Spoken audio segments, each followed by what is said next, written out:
अस्सलाम वालेकुम नाज़रीन। आज मैं बात करूँगा वज़ीर दफ़ा ख्वाजा आसिफ की कि वज़ीर दफ़ा जो है पाकिस्तान का, उसका उस पोस्ट का, उसकी वज़ारत का मकसद ये है कि उसने पाकिस्तान के दिफ़ाई जो निज़ाम है उसको देखना है, पाकिस्तान के दिफ़ा को देखना है।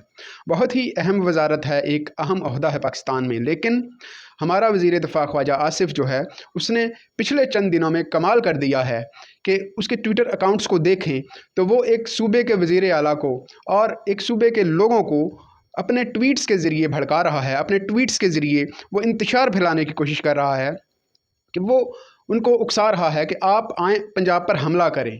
अगर वज़ीर आला KPK ने कोई ऐसी बात की है तो आप उसकी मुखालफत तो कर सकते हैं, लेकिन आप किस तरह से वज़ीर दिफ़ा होते हुए दूसरे सूबे के वज़ीर आला को उकसा रहे हैं कि वो आए और हमला करे। और आपके पिछले चंद दिनों के ट्वीट्स इस तरह के इंतशारी जो बरगलाने वाली जो बातें हैं उनसे भरे पड़े हैं।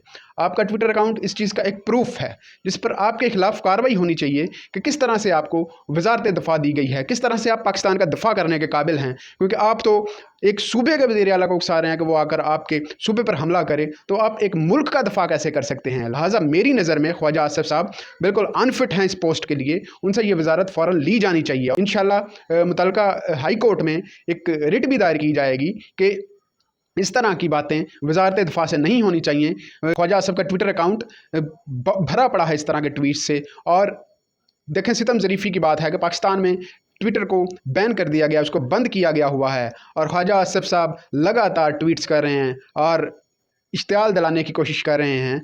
आप हुकूमत में हैं, आप पावर में हैं, आपको अवाम को कूल माइंडेड बनाना है। आपने अपनी पावर का गलत इस्तेमाल नहीं करना। यानी कि अगर पाकिस्तान में ट्विटर बंद है और आपके पास ये पावर है कि आप ट्वीट कर सकते हैं, तो इसका मकसद ये नहीं है कि आप इस मुल्क में इंतशार पैदा करें, इस मुल्क की आवाम को उकसाएं कि वो आपस में एक दूसरे के साथ भिड़ें।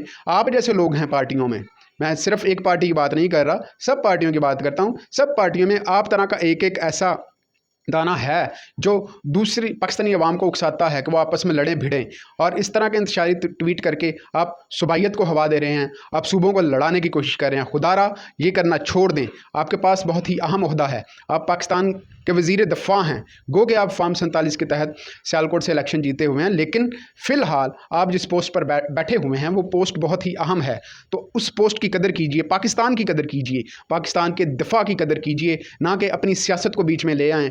हमारे सियासतदानों को पता नहीं क्यों पाकिस्तानियत भूल जाती है, क्यों उनको अपने ओहदे का मान भूल जाता है, और वो सिर्फ अपने ज़ाती सियासत को बीच में लेकर आते हैं, अपनी पार्टी की सियासत को बीच में लेकर आते हैं। जब आप इस मुल्क के वज़ीर आज़म हों, वज़ीर दफ़ा हों, जब आपके पास कोई ओहदा हो, तो आपको फिर अपनी ज़ात को भूल जाना चाहिए, आपको अपनी पार्टी को भूल जाना चाहिए, और सिर्फ याद रखना चाहिए कि आप पाकिस्तान के लिए एक अहम ओहदे पर बराजमान हैं और आपको पाकिस्तान का कर्ज अदा करना होता है। तब तो आपको अपनी ज़िम्मेदारी अदा करनी होती है। अगर आपको बाई हुक और बाई क्रुक ये हुकूमत मिल गई है और आपको अहम ओहदे पर बिठा दिया गया है, तो खुदारा अपने उस ओहदे की कदर कीजिए। और पाकिस्तानी अवाम को दफ़ा के लिए अगर आपको ये वज़ारत मिली है तो पाकिस्तानी अवाम को दफ़ा प्रोवाइड करें, ना कि पाकिस्तानी अवाम के लिए आप ख़तरात पैदा करें।